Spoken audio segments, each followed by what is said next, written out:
What do you think, Ferg?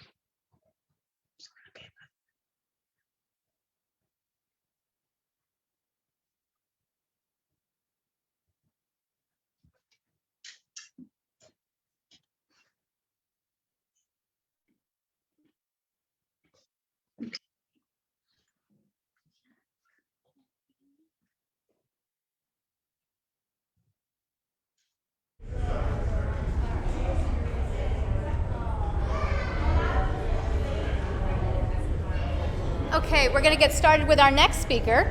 We've got Jessica Barry from the Legal Aid Society, who's going to be joining us via Zoom. She's going to be talking about their Simple Wills program and just a bit of general information about Legal Aid Society and wills in general. So thank you so much for joining us, Jessica. Hi, thank you for having me. So again, my name is Jessica Barry. I'm a staff attorney at the Legal Aid Society of North. Here today to talk about a new program we're starting with the City of Albany and to give some general information about wills. So the Albany City Simple Wills program, as you may have guessed by the name, the program is supported by the City of Albany. To be eligible for a will through this program, you must be at least 60 years of age. And you must reside in the City of Albany and own no more than one property. You would also have to meet financial guidelines and other program criteria. If you're interested in this program, please contact the Legal Aid Society at 518-462-6765. And please let us know how you heard about the program. And I believe there should be flyers there available about this program and a lot of other programs that Legal Aid offers. So a disclaimer before I get into the real information about wills. This presentation provides general information only based on laws applicable in New York State. This is not legal advice, and receiving this information or attending a presentation which includes this information does not make you a client of Legal Aid. The law may change after I give this presentation, so we still recommend that you consult with an attorney for legal advice specific to your situation. And now about, a little about wills. First, I want to dispel some myths about wills and then answer a few frequently asked questions. So, when I started practicing, I had some questions, frequently asked, and I'm not sure how these, myths got started, but one of the common ones is that estate taxes will take everything. However, the reality is that most estates, which is the property that is left behind after you pass away, the value of that property very rarely meets the threshold to, be worried about estate taxes. And, just to know how, far or how much value your estate would have for it to be an issue, currently the federal estate tax exclusion is 11.7 million per estate. And that's adjusted yearly for inflation. And the New York State estate tax is currently 5.93 million. So, and so it's unlikely that it would apply to your situation, but it's still good to know where the estate tax stands.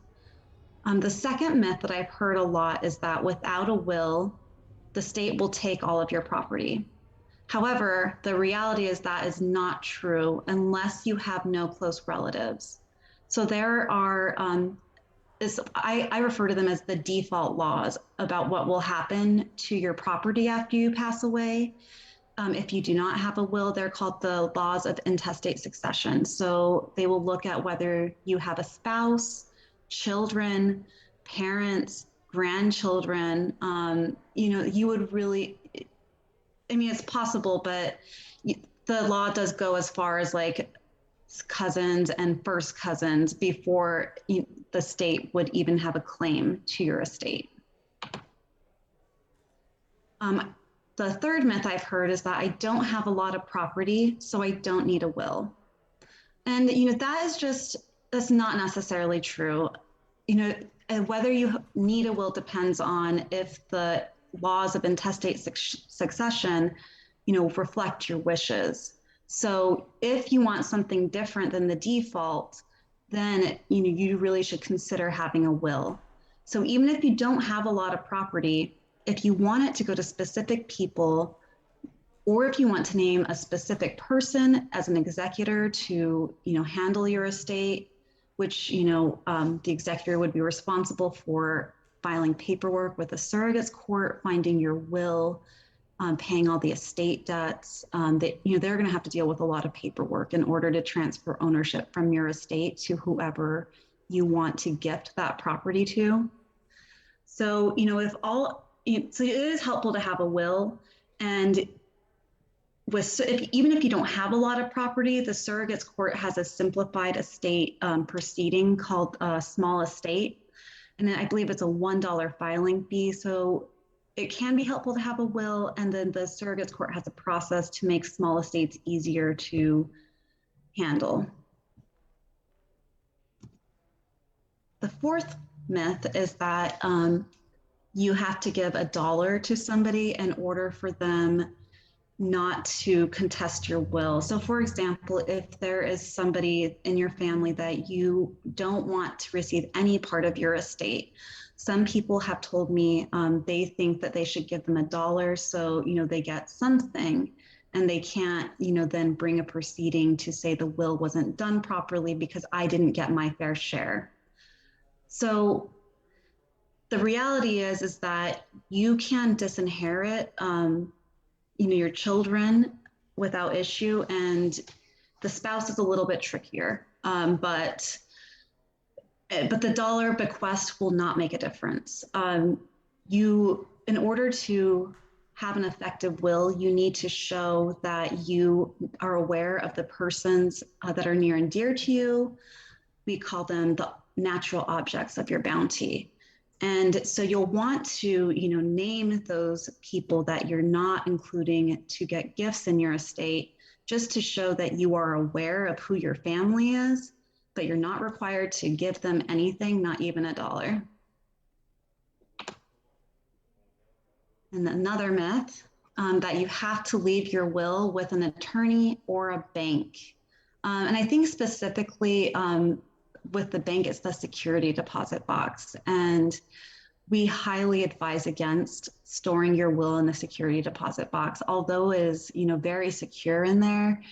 The issue is that, your will names the executor, and the executor is going to be the one that has to present your will to the surrogate's court. But in order for an executor to have access to a security deposit box, they will need to be appointed by the court to do so. So you can see that it's a little catch-22 if your will is in the deposit box, where that's the document that the executor needs to get into that box. So we recommend that when you have a will, that you store it in a safe and accessible place. You got to leave it where it can be found. It has to be safe, but you want your loved ones to know where to find it. And another good option is to leave it at the Albany County Surrogate's Court. They do have will storage there. My understanding is that it's free of charge. When you take the will to be stored, they will give you a receipt. And then the receipt is what you're going to have to keep track of, because that is what the executor will need to present to the surrogate's court in order to get your will and take further action on administering your estate. Now I'm going to get into some frequently asked questions and give you some answers for those. So how does a will become effective? Generally, a will must be in writing, and it must be signed at the end by the person making the will. In the law, we refer to them as the testator. It must be signed in the testator's name. It can also be signed in the testator's name by another person in his or her presence at his or her direction, if the testator is, for whatever reason, not able to sign the will, his or herself. That person that signs the will on the testator's behalf must include their name and their address. The will must be signed by the testator in the presence of witnesses, and the testator must acknowledge that this is their final will to the witnesses for that will to be effective. It's the signing ceremony. And those two witnesses must also sign their name and include their address, just to show that the documentation that they did witness that will signing and that it was done appropriately. And a little follow-up to the witnessing is that typically when we do a will, we also do a self-proving affidavit, which states how the witnesses watched the will signing. So that affidavit can be taken to the surrogate's court, and it can simplify the process for the surrogate's court. So that would be something that would help your loved ones. If you have a will, you want to make sure that that self-proving affidavit is also done, just to ensure that the probate process, the process with the surrogate's court, will go as smoothly as possible. And so I talked about witnesses. So who can witness a will? While the New York State law does not have particular requirements for who is required to witness a will, that person that witnesses your will signing should not be receiving a gift in your will. You want somebody that is disinterested.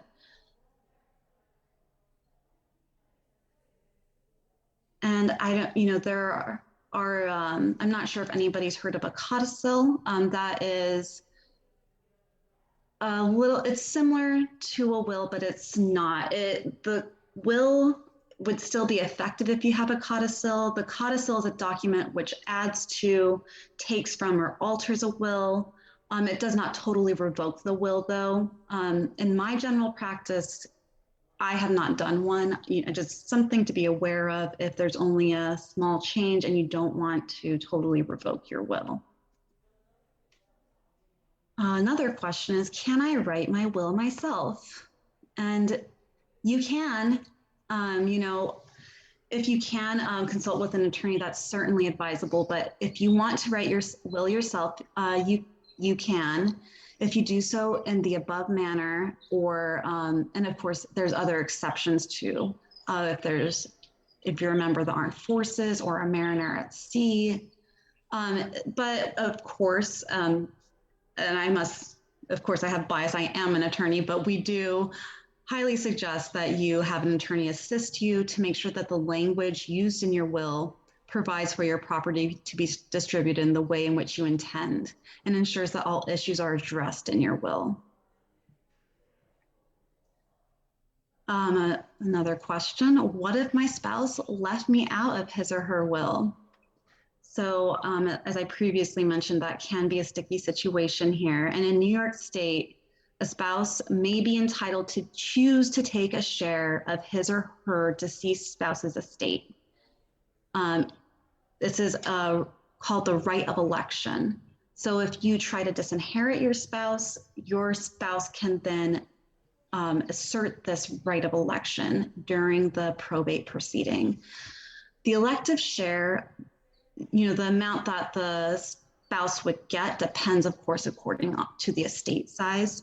So the spousal share is generally equal to the greater of 50,000 or 1/3 of the net estate. Note that the value of the estate may include the value of certain gifts given within 1 year of the death and other assets.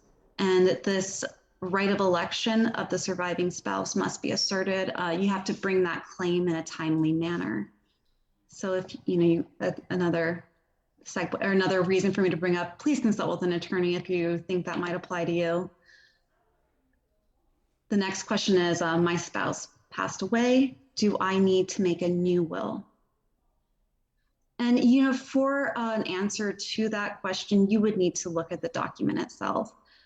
You don't necessarily have to make a new one. Your old will may have already made a provision for what is to happen if your spouse dies before you. So the real question is, does that will reflect your wishes? If it does not currently reflect your wishes, or if provisions have not been made for the event of your spouse's death, you might then need a new will. I made a will in another state, but now I live in New York. Is my will still good? So the answer here is that a will disposing of personal property, such as jewelry, furniture, books, in New York State or elsewhere, or disposing of real property in New York that was made outside New York can be admitted to probate in New York. It is valid according to either New York law or the place of the law, or the law of the place where it was made, or the law of the place where the testator lived when it was made, or the law of the place where the testator lived at the time of his or her death. So this is a complicated one.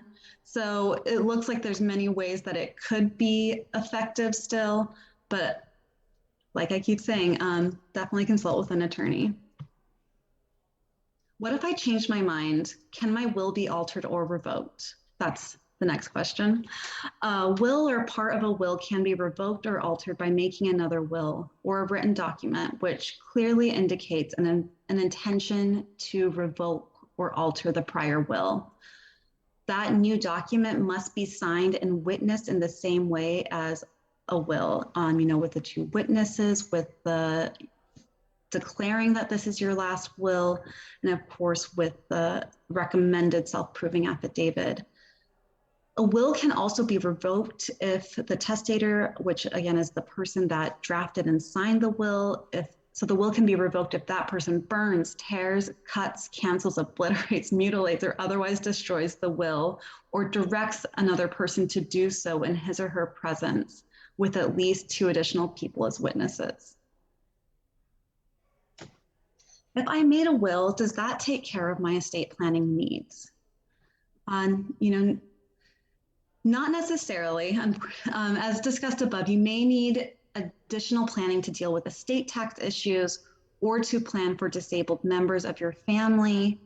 If somebody that you love and that you want to leave an inheritance to, if they are in a program where they use disability benefits and a cash windfall might affect their eligibility, there are trusts that would be able to still benefit that person and keep them eligible for those benefits. So again, we advise you to consult with an attorney for those specific needs.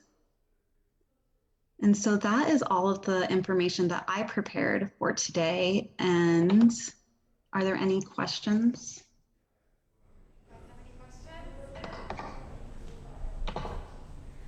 I don't think we have any questions from the audience this time. Kimberly, Facebook's quiet at the moment. Okay. All right. Thank you so much for joining us, Jessica. That was wonderful. Thank you. I appreciate it. Thanks. Take care. You too.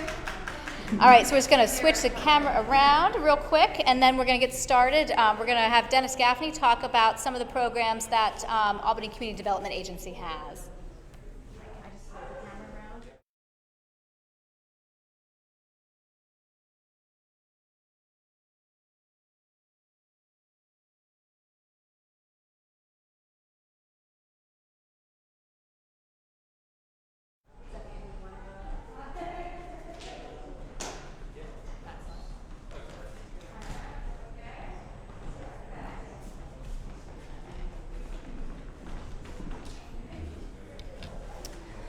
All right, so we have Dennis Gaffney joining us from the City of Albany, and Dennis is talking about some of the programs that the Albany Community Development Agency has. They're a branch of the city, and they have a couple programs for both, I think, homeowners and some landlords, Dennis?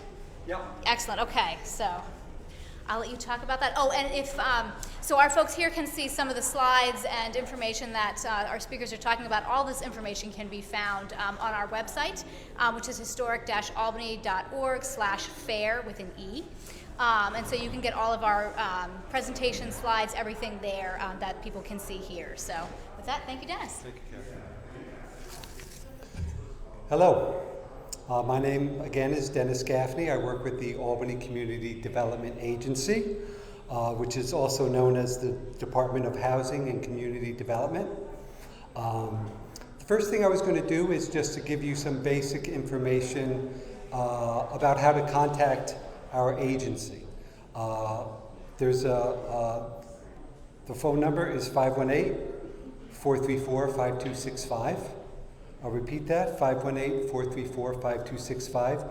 You can also find information about our programs at albanyny.gov. That's albanyny.gov. And that lists all the programs I'm going to be going through today. You go to the departments and you look for Albany Community Development Agency and you'll find all the programs there. What I'm going to do is talk about some of the programs generally, and then I'm going to focus on the housing programs, which is what we're here today for. So the information and the programs we have is pretty much in the title of the agency, Housing and Community Development.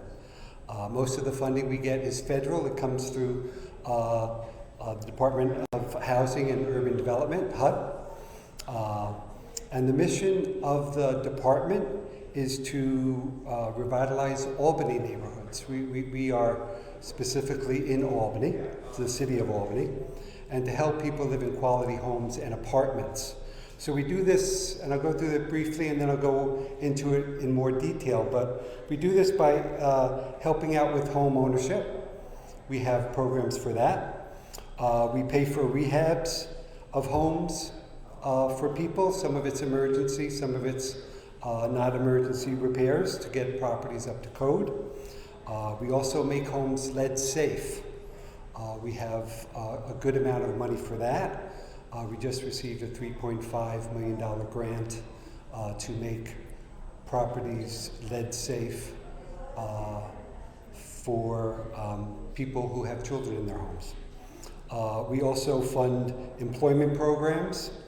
And finally, we provide money for community improvements through the Community Development, the CDBG programs, Community Development Block Grants.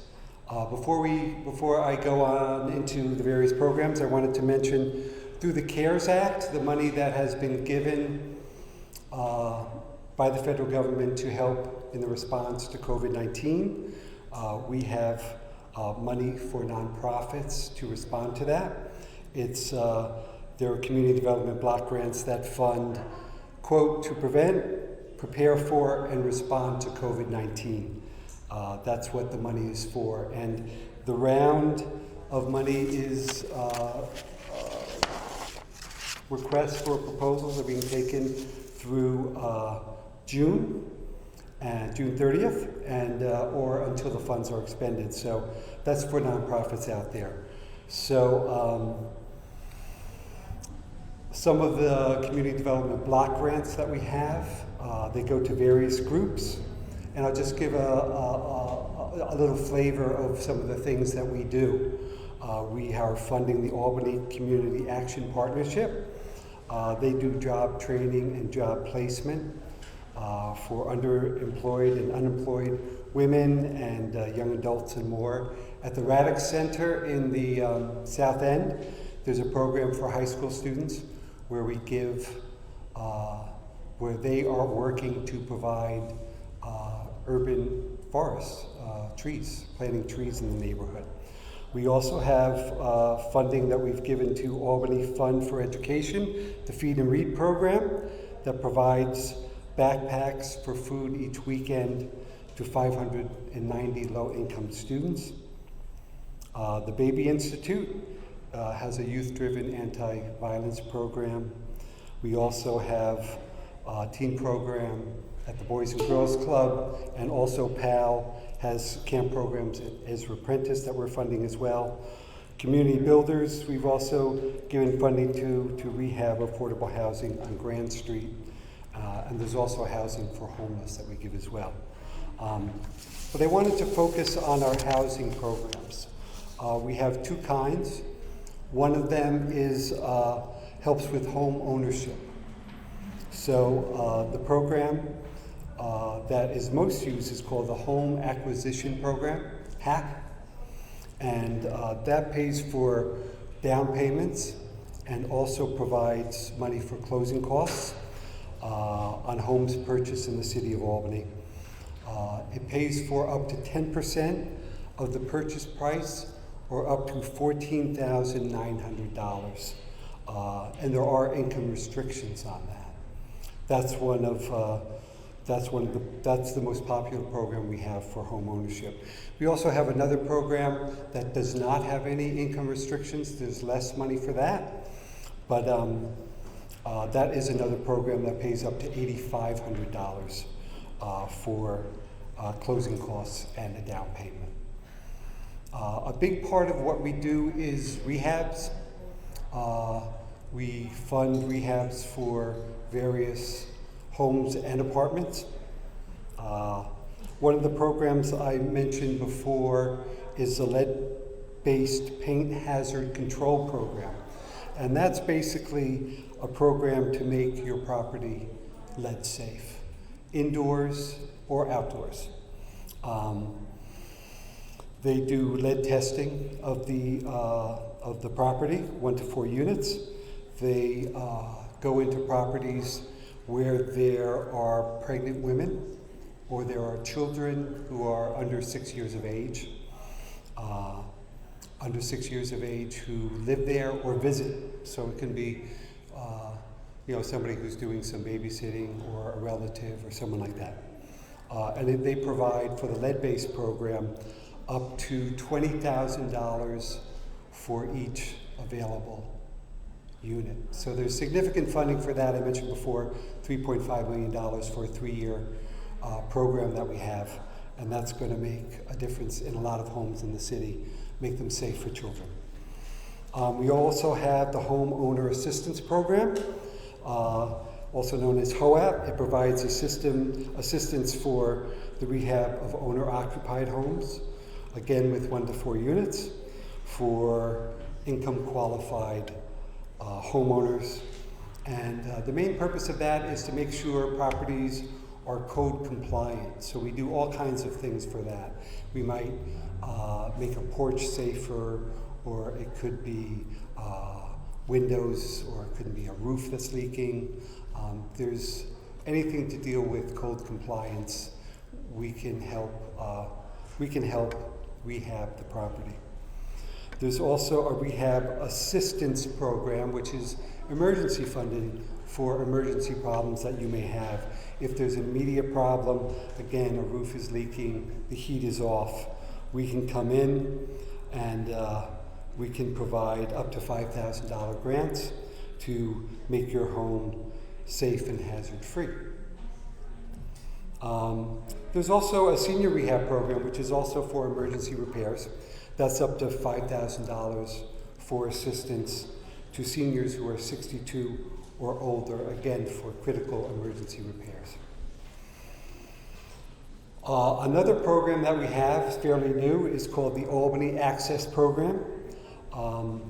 This provides funding to make a home fully accessible for someone who is disabled because of age or other reasons. There's grants up to $25,000 to do that. It can be railings or making bathrooms safer, and so anybody with a physical disability, we provide grants to improve those properties as well. The last program I'm going to mention is specifically for landlords. It's called the Tenant Assistance Rehabilitation Program. TARP provides assistance to landlords with the rehab of rental units where low and moderate income tenants live. So that's specifically for landlords. There are some income requirements, again, for the people that live there, but there's significant funds for that as well. That's pretty much the list of our programs. I don't know if there's any questions. I don't have any questions online. Does anyone have any questions here? Yeah. No? Okay, thank you very much. Appreciate it. Thank you.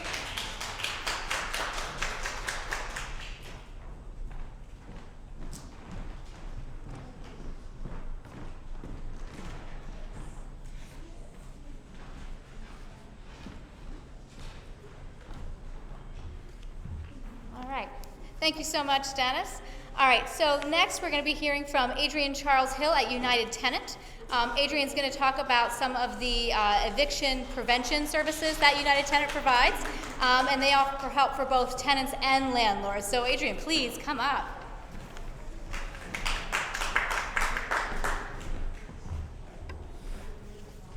Good afternoon, everyone. Thank you for having me.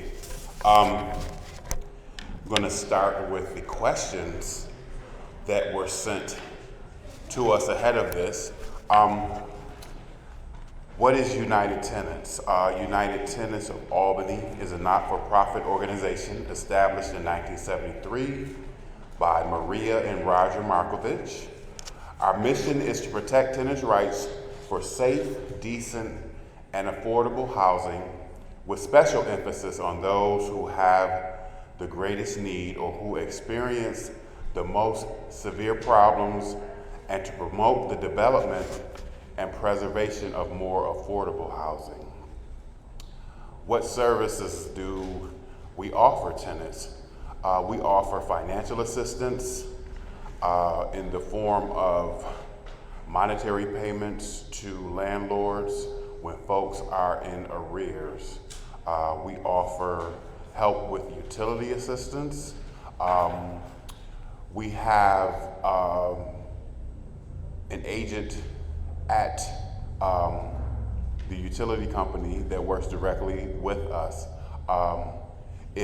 Say for instance, if your utility bill is $800, you would make a payment plan to bring that down to $500, and United Tenants can pay the balance of that. We also offer help with court mediation when folks are in eviction court and need legal advice. We are not lawyers. We do not have lawyers on staff, but we do have a legal advocate who is versed in helping folks through that process. We also do referral services to things that people might need to assist them in their day-to-day. And that's on a case-by-case situation. The next question, if I am a tenant and I fall behind in my rent, what are the first steps that I can take? The first steps that we would encourage you to take is call our housing hotline. That number is 518-436-8997, extension 3. You will hear a recorded message. At that point, 518-436-8997, extension 3. As I said, you will hear a recorded message, at which point you will leave your name, your contact number, and just a little discussion about what your particular situation is. We have a housing advocate that will get back to you within 2 to 3 days. More often than not, she will possibly get back to you the same day, depending on what her work volume is on that day. She will do an intake on you, and the information that she gets will go to a housing counselor our housing counselors are divided into groups for specific programs that we have. We have several programs which provide us the funding to assist people in the community. So depending on what your situation is, your application will be given to that housing counselor. They will call you back and take the process further.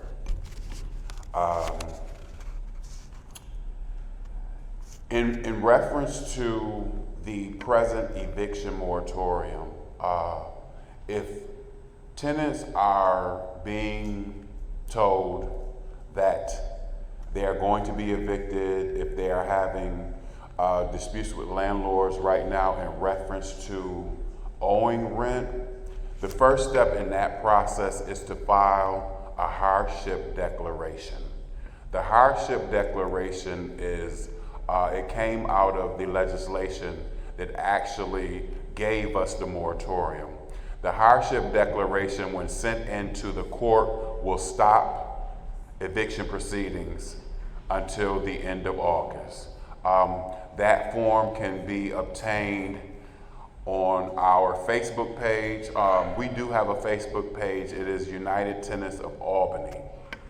And you can very easily find that on Facebook. On our Facebook page, you will find information on all sorts of housing issues.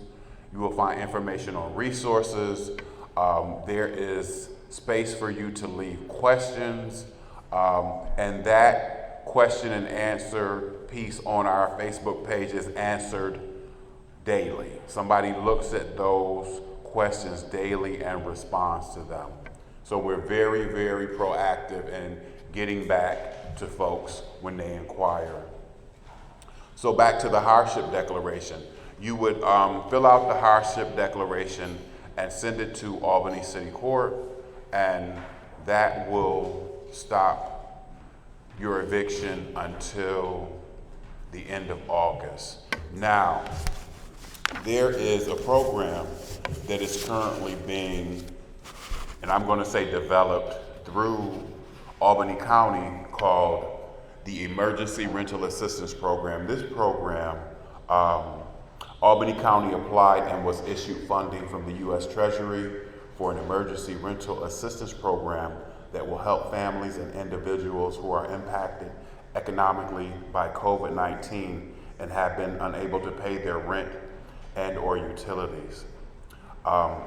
Eligible households will be folks who have been impacted by COVID. They must be an Albany County renter.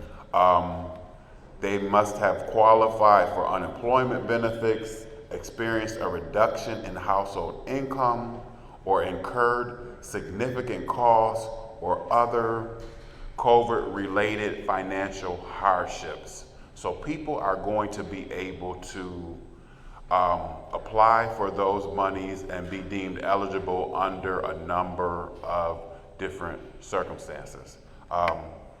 And as time goes on and we get more information in reference to that program, United Tenants of Albany will be a conduit. We will be working directly with the Department of Social Services to get that money out to folks who need it. The next question: I am a landlord who isn't receiving rent. Am I eligible for any assistance? At this time, we do not have specific programming that is geared towards our landlords, but we do arbitration between landlords and tenants. And we also encourage our landlords who have tenants, who have arrears, to come with their tenant or call with their tenant to our office to see if they are eligible for any of the monies that we presently have. In the last year, we have helped 356 landlords to the tune of $385,000 for rent. So there is money that is available now, and we encourage tenants and landlords to try to work together to solve those situations because they are very prevalent, and at this point, tensions are high. Tensions are high, and we would really like to see landlords and tenants come together and try to resolve those issues so that, one, the landlords are able to pay their mortgages and pay their bills and do the maintenance on their properties, and two, so the tenants can stay in their dwellings. Both issues are equally important. The next question: I am a tenant who cannot pay rent. Am I eligible for assistance? Yes, you are. And again, you will begin that process by calling our housing hotline, leaving your information, and somebody will get back to you and walk you through that process. If my landlord refuses to renew my lease and I have nowhere to move to, what can I do? The first thing people need to be aware of in those cases, if your landlord is not renewing your lease or your month-to-month tenancy, if you've lived in a dwelling for 3 years or more, they have to give you 90 days notice. for that. This is law. If you've lived in a dwelling for 2 years or more, you have to get a 60-day notice. And a year or less is 30 days. And if those things are happening, we also have resources for first month's rent and security deposit for people who are eligible. And we also have an affordable housing list that someone in our offices do every month. And we make that available to people in the community. If there are particular circumstances, folks who are disabled, are elderly, people with any special circumstances, we encourage you to call us, and we could possibly make a referral to an organization that would be specific for that individual's needs. We take those kind of things, we take it all seriously, but when we have folks who are disabled or have different situations, we work harder, if you will, for those folks. And I'm the community organizer. I also am the director of the community engagement department. So more often than not, if a housing counselor has a situation that is out of their reach, they will call me, and I will take those situations on personally.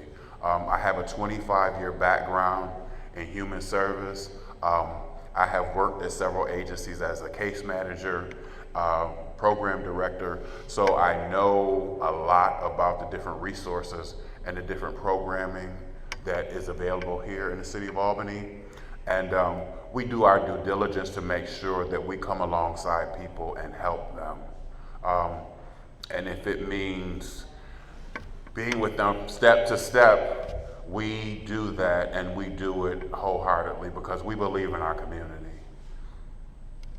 The next question is, if I want to become a landlord, am I legally required to take training, and should I? We do offer a landlord training at United Tenants of Albany, and it is not a requirement from the city or from the state that a new landlord takes training, but it's encouraged because there's different city mandates, residential occupancy permits, bringing the property up to code, those kind of things that landlords should know. And it's going to make them a better landlord.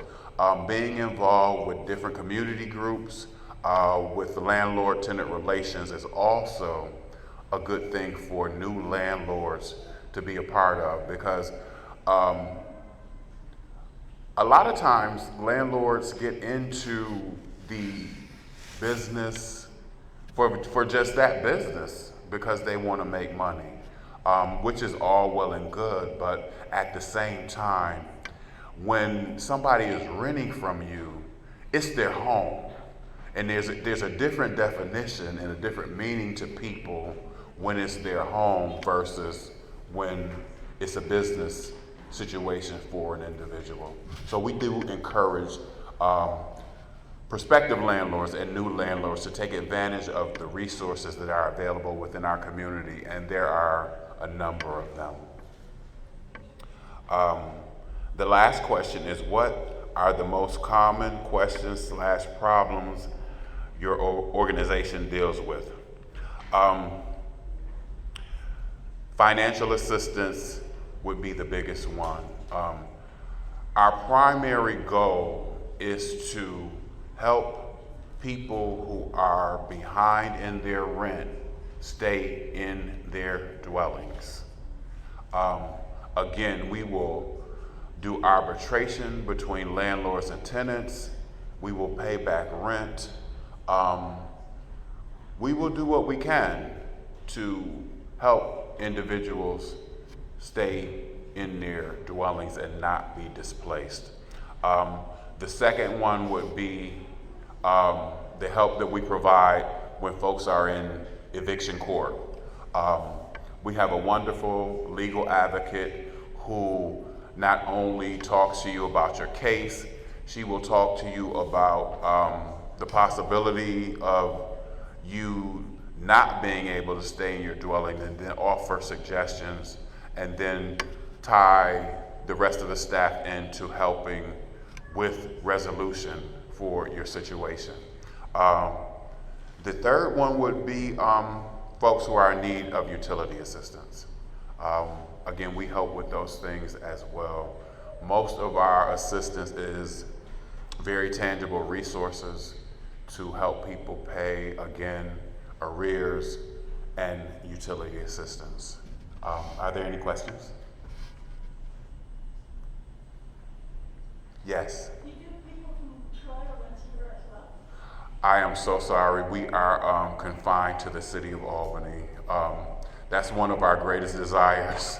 We wish we could help everybody in the Capital District, but our services are limited to the city of Albany and Albany County. I often see people recommending that they call you up to ask you certain questions. You can definitely call to ask for advice and for counsel in reference to your housing situations. We do interface with agencies in Troy that do provide housing services, and we will definitely talk with anyone about their situation. Yes. Are there any more questions? Are there any counterparts in the capital region? Since you guys aren't capital region wide, is there anyone that does the same kind of work outside of, I guess, or in Rensselaer County or Schenectady? Schenectady County Opportunities does some housing stuff. I am not sure about Troy. I just did SCAP. Not sure about Troy, but there are several community-based organizations that offer rental assistance and different resources in reference to housing. And again, an individual interested in finding out that information can always call our offices, and we will find out what city they're in and what their need is and connect them. Okay. Thank you so much.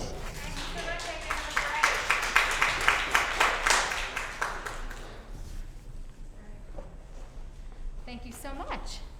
All right, so now I'd like to introduce Gail Hearts from the Legal Project. Gail is going to talk a little bit about the Legal Project, who they are, what they do, but also a little bit about the New York State foreclosure process, since that's something that obviously we're focusing on today and a lot of people are facing, and it's not really a simple topic to understand, so we'll be delving into that a bit.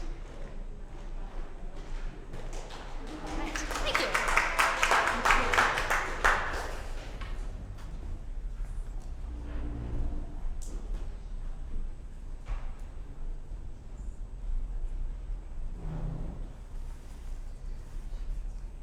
Well, good afternoon, everybody. I have to say that I'm very happy to be here and honored to be able to participate in this event. I think I've learned a lot, as I'm sure everybody else has, about the various services that are offered to our homeowners and tenants in our communities. And we all know how important that is to maintain home ownership and stability in housing for the good of the whole community.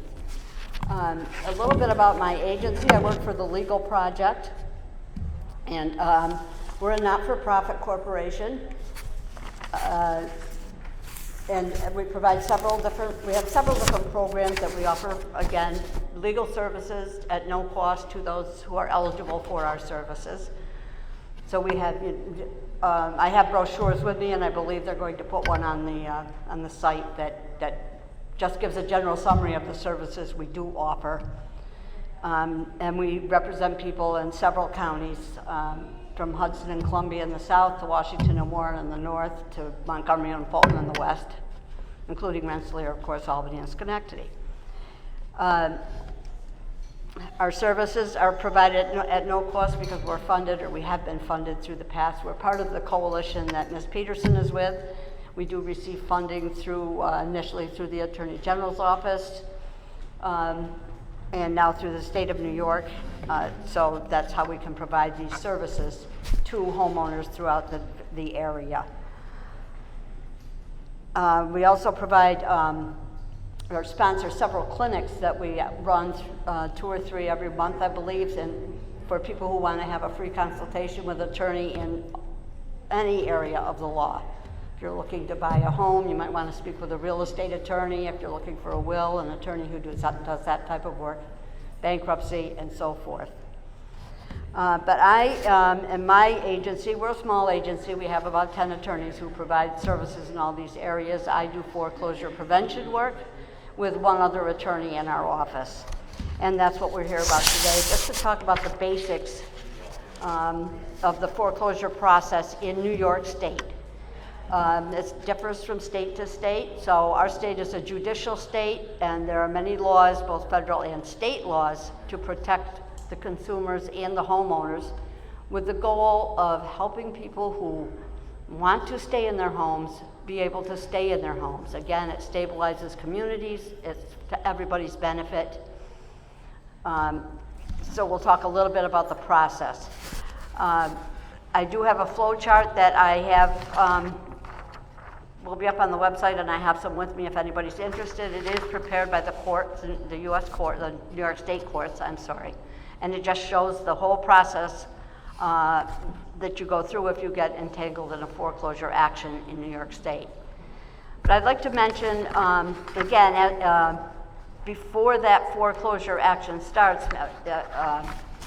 you may be able to take some. I want to just discuss the basic documents that are involved in that when you buy a home and you go to ABC Bank or lender and you borrow XYZ dollars to purchase your home. You will sign the 2 important documents are the note and the mortgage. And the note says, I owe ABC Bank XYZ dollars and I will pay so much a month at such and such an interest rate for usually 30 years until that loan is paid. And then you enter into a mortgage contract with the lender that says, I am assigning you any ownership interest I have in that property as collateral for the repayment of that note. So that's where the bank gets its interest in the property, and when it forecloses, it's foreclosing on that collateral interest that you've assigned to the bank if you default in your payments. So let's talk about the foreclosure process itself in New York. First of all, the first thing that's going to happen, of course, is, and it happens to all of us, we have a problem, maybe financial, maybe there's family emergency, anything can happen, illness, sickness, all those things can all create havoc in our financial situations. And the first thing that might happen is I just can't make my mortgage payment this month. The best advice I can give on that is if you know you're going to miss a mortgage payment, contact your lender or the servicer. Let me back up 1 minute. When you take out your initial loan to buy your house, which is called a purchase money mortgage, you probably have a mortgage broker, you go to ABC Bank and they sign the documents and that's who your contract is with. But 99% of the time that loan is going to get sold to another company. So you're going to be dealing with a different mortgage company, and that mortgage company is going to hire a contractor who services the loan, takes care of the accounts, handles the payments, and that's who will send you notices. So the best thing to do is if you know you can't make a payment is call them up and say, hey, I'm having a problem. Can you help me? Can I defer this payment? Can I pay it out over the next 3 months with my regular payment when maybe I'm laid off for a month and I'm going to be back in shape? But let them know, and depending on the servicer, you might get some consideration, but at least you're making an effort and you're not just ignoring it. But say you can't make that mortgage payment and you miss 2 or 3 payments, you're not able to work out anything with the lender. The lender in New York State, then before they can start their foreclosure action, they have to send you what is called a 90-day pre-foreclosure notice. So they have to send you this notice, which says, in large print, you are X number of days behind in your loan. You owe X number of dollars, and you can pay it by X date. usually within 30 days. If you don't pay this by the date specified, we can then begin a foreclosure action to try and collect our collateral to satisfy the loan. Again, once you get that 90-day notice, and of course we all do it, I don't want the bad news. I don't want to read it. I'm going to file it over here and maybe I'll get lucky and it'll go away. The better thing to do again is to contact the servicer, number one, and say, hey, I have the notice. I want to try and make arrangements again for these payments. And there's a variety of ways it can happen. You know, you can defer it. You can make payment arrangements to pay it in incremental amounts over the next few months. The other thing I suggest is that you contact an agency like Affordable Housing Partnership, who Ms. Peterson represents, or one of the other agencies that is in the area. They can give you advice. They can possibly intervene for you on your behalf with that servicer, and may have a better chance of working out a repayment arrangement than you yourself will. Oftentimes the servicers are kind of brusque with the homeowners, and they aren't always that user-friendly. But if you work with somebody, one of the housing agencies here, they're trained to deal with the lenders, and they know what to ask for and what to present. So that's the first thing that you should do, is get advice and see if you can work something out and forestall the foreclosure action actually being commenced. But if you're not able to do that, and it happens to everybody, you just can't, whatever the circumstances are, and the foreclosure action gets started by ABC Bank.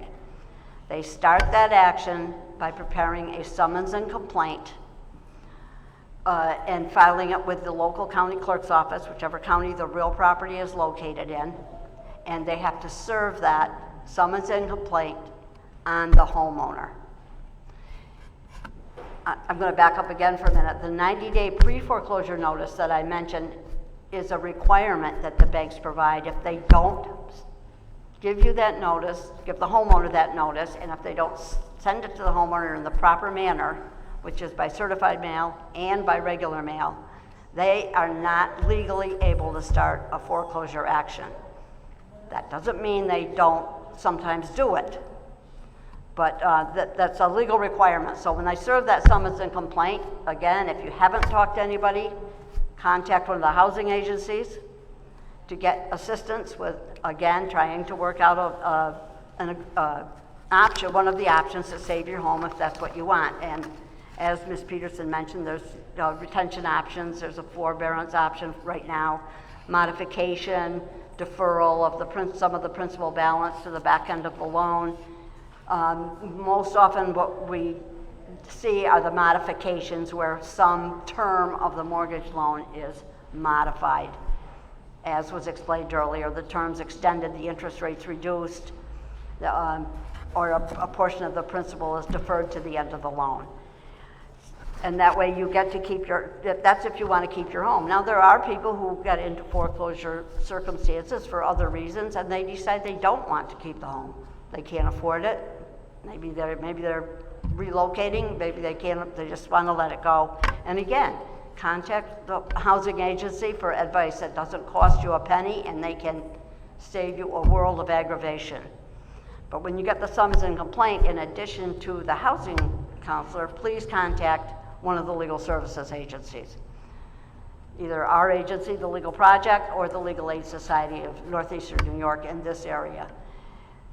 Once you are served that summons and complaint, you have 20 to 30 days to answer it and protect your rights. You may have defenses to the legal action. Maybe they didn't serve the 90-day pre-foreclosure notice.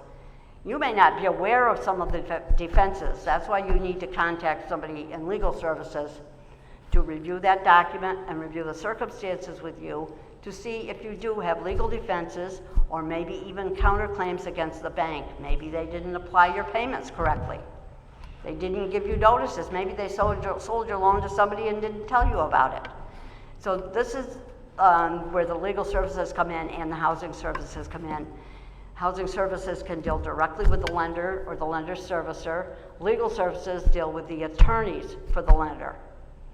So it's important to get the legal representation, because if you don't respond to that summons and complaint, you will have one more opportunity, the homeowner, I should say, will have one more opportunity. But the homeowner can be held in default, and it can expedite the foreclosure process, which, if you want to save your home, you don't want to do that. You want to resolve it, hopefully. So once you get the summons and complaint and the time has expired for you to answer, and you haven't answered, if it's your home, you reside in it, you occupy it, you are now going to get a notice from the court scheduling a conference, what is called a mandatory settlement conference. These conferences are also critical. The New York State law enacted this conference process to protect the homeowner. If you go and attend that first conference and you haven't submitted an answer to the complaint, you will now get an additional 30 days to do so. So you have another bite of the apple to protect your rights in your home. And if the homeowner wants to keep the home, it's important. And again, that settlement conference process is for the purpose of the lender or representative for the lender, usually their attorneys, and your attorney to try, or the homeowner directly, to try and work out a reasonable solution to the foreclosure litigation and get the litigation dismissed and get the homeowner back on track with their mortgage and have a mortgage in good standing. That mandatory settlement conference process in our area, most of the attorneys, the court attorneys who handle and monitor those conferences, are very understanding of the homeowner's situations and things that have, especially with this past year and the pandemic. The circumstances that homeowners unavoidably sometimes end up in foreclosure. Nobody wants to just let their house go in foreclosure. It happens though. And so the court attorneys will help monitor that and say, hey, homeowner, they'll say to the bank attorneys, this homeowner is making an effort. They have a job, they filed for disability, they're gonna have income, but whatever the circumstances are, you need to give them an opportunity and try to work with them. And again, if the lender or the representative does not work with you in a fair and reasonable manner and make a good faith effort to resolve the situation so the homeowner can save their home, it is another defense to the legal action and can be a claim against the bank. So I think the main thing there is the bank is not always right no matter what they tell you. So to get advice, see, from homeowners, the HUD advisors, and legal, because the bank can tell you things and you'll say, and we've seen this happen numerous times, we're gonna foreclose on your home, you're gonna lose it, that's it, and people move out.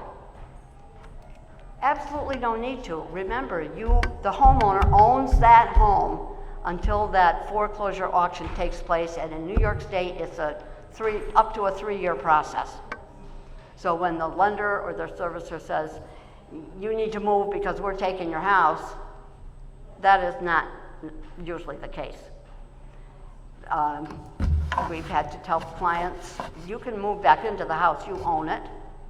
The deed hasn't been transferred, there's been no foreclosure sale. You have every right to live there.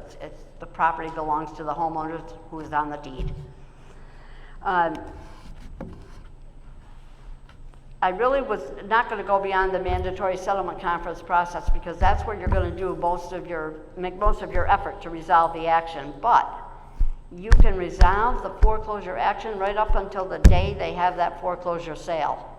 So again, don't ever think it's too late. Some people, what happens after the conference period ends or the case is removed from the settlement conference by the court attorney, it is now sent to the judge who handles the file. Now the judge will be saying to the banks, okay, you can file a motion, you can try to get authority to have a referee appointed to sell the property. The plaintiff has to do several legal steps to get to that point, and you still have, throughout that whole process, every right to try and resolve the issue, if that's how you wish to do it. Even if you don't want to keep it, you may want to try for, as Ms. Peterson said, a cash for keys. Okay, bank, I'll agree to the foreclosure sale. You pay me a few $1,000 and maybe we'll call it quits, and that's the end of it. But maybe there's something that can be done to help you in your situation. So even if you don't know, you ignore the action until you get a motion from the court. Don't think it's too late. It's not too late. You should always contact housing or legal. If you contact housing, they'll refer you to legal. If you contact legal, we'll refer you to housing, and we all work together to try and help the homeowner save their home. So I think that's pretty much what I wanted to present to you today. Just to emphasize, in the beginning stages, contact your lender or your servicer and try to work something out with them. When you start getting notices, don't ignore them. Contact housing advisors or legal services to get help as soon as possible. The sooner we can get involved, the likelier it is we'll have a successful outcome, and more quickly. So I guess that's my words of advice for the day. It's much better to do it with professional assistance than to try and do it on your own. You're much more likely to have success. Does anybody have any questions? All right, thank you then.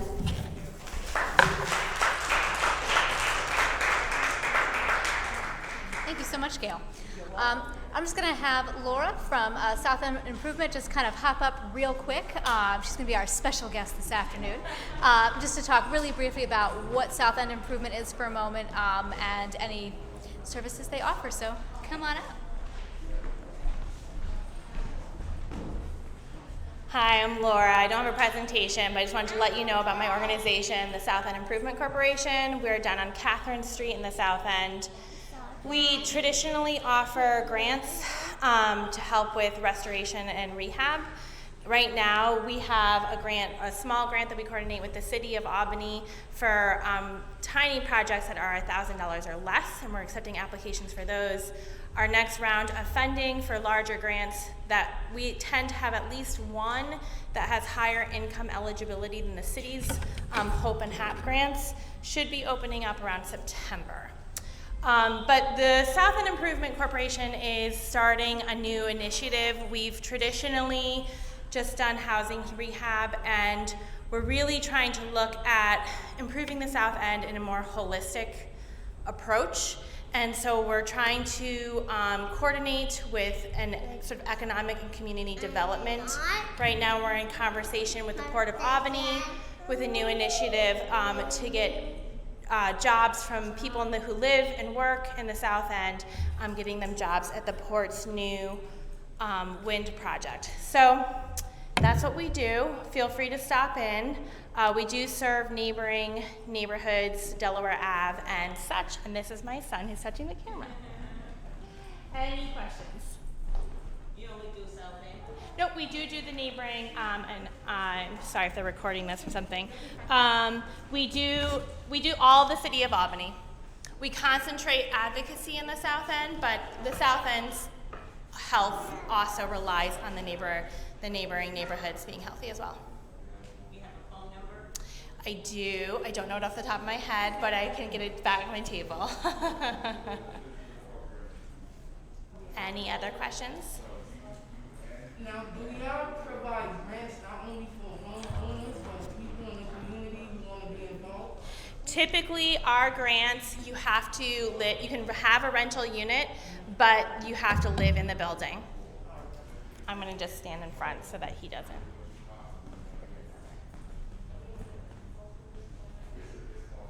And the one that we have right now, you have to live in the building that you're using. Yeah, touch the camera. Any other questions? Great. Short and sweet and painless. Thank you so much for having us today. And I'll be back at the table with them. So South End Improvement's phone number is 7656. So, and we'll post that also on the Facebook page. It's also on the program for the event. So there's more of those up by the door too. It has the contact info. It has email addresses, websites, and phone numbers for everyone who's participated today. Because we figure everyone's going to come up with questions, you know, when you're in the shower and you can't just reach out to someone and be like, oh, I forgot to ask that. Because it's never at a convenient time, because that's the way it is. So, well, that's it for all of our kind of prepared programs and everything. Our speakers are here. If you have questions for them, please feel free to chat, ask your questions. I said everything is recorded, so you can always watch this later on. And thank you all so much for participating. We'll be doing this again on June, oh God, we forget the date, the 12th. And that's going to be the next day focuses a bit more on the beginnings of the restoration process. So if you're looking to purchase a house, whether it's a vacant house and you know you're going to be doing a lot of work, or something that you just want to do a little bit of cosmetic repairs on it, how do you start that process? Who do you need to be involved? What are the steps you need to take, and how do you fund all of it? So that's going to be our next one in June. So.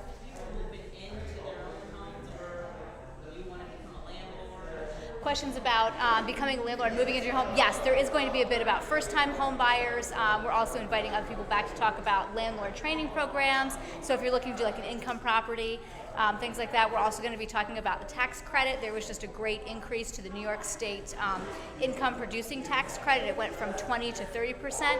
So if you have, say, an income unit, there's a 30% credit just through New York State to be coupled with a 20% credit from the federal government to make kind of substantial repairs to that. And they lowered the threshold for what you need to spend, which is awesome. So we're going to be talking about that as well. So, all right, and there's also going to be more content on our Facebook page. We had a lot of videos and recordings about permitting, other funding resources that have kind of stayed the same from last year. So we're going to be reposting those, and then people will be here to answer questions. So that way we have new presentations, but always ask your questions. So.